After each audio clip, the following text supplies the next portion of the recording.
On January 25, 2019, 4 skiers were caught in an avalanche. 1 skier was seriously injured and 1 was killed.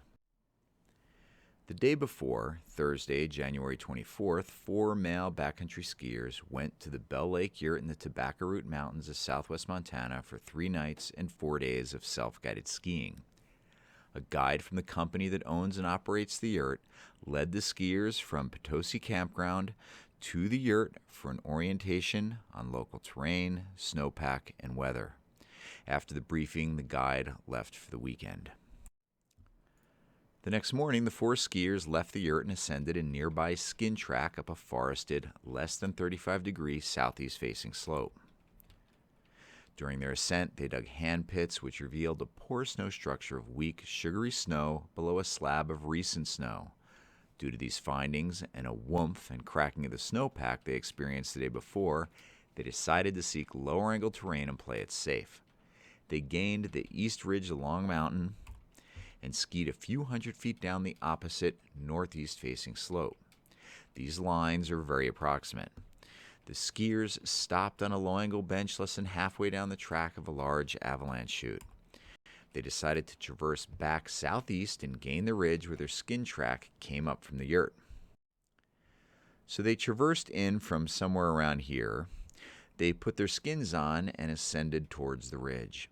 They set switchbacks up this tree 38 to 40 degree east-southeast facing slope. At approximately 1:15, skier 1 and skier 2 were relatively high on the slope and close to each other. Skier 3 was 1 switchback behind, and skier 4 was another switchback or 2 behind skier 3. Skiers 1 and 2 heard a loud roaring whoomph and looked up to see the slope above them avalanche. They were close to the top, grabbed trees, and were able to hold on as the avalanche pushed by them. The avalanche occurred at 9,000 feet. It was 2 to 3 feet deep, 400 feet wide, and ran 1,100 feet vertical. The avalanche carried skiers 3 and 4 through the trees. Skiers 1 and 2 began a beacon search and quickly heard groaning and yelling from the other 2 skiers. They located skier 4, marked by the X, who was groaning and partially buried against this tree. This picture is looking downhill from skier 4's location. Skier 1 stayed with skier 4 and performed first aid and CPR after he stopped breathing. Skier 2 continued 200 feet lower to skier 3, who was partially buried but dug himself out. Skier 4 was revived a couple times during CPR but died on scene. His location is marked by the arrow.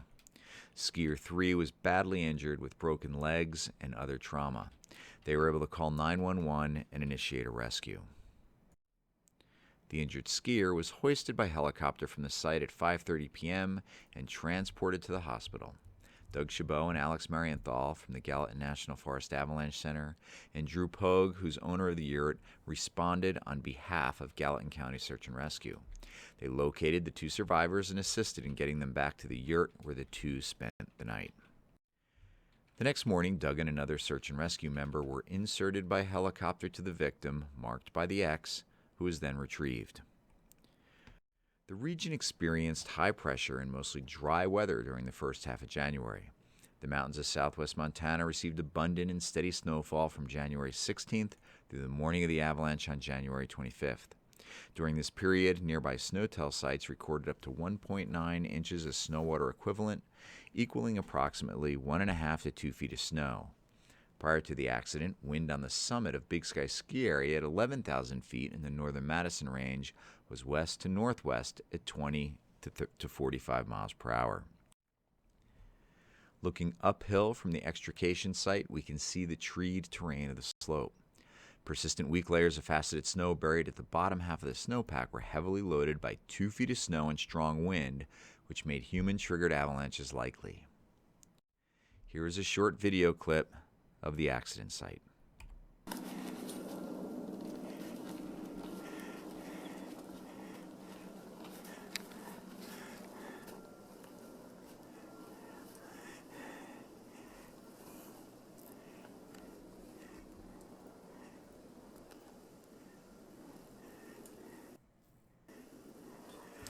These are the thick trees.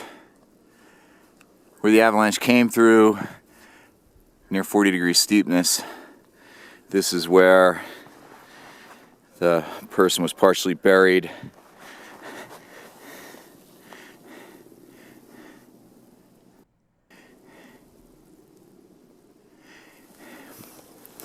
And we can see this is just a heavily treed, steep slope, avalanche near the ridge top, likely wind loading at the top,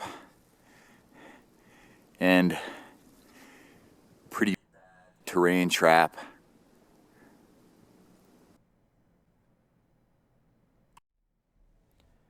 Our condolences go out to the family and friends of the deceased, and we hope the injured skier has a full recovery.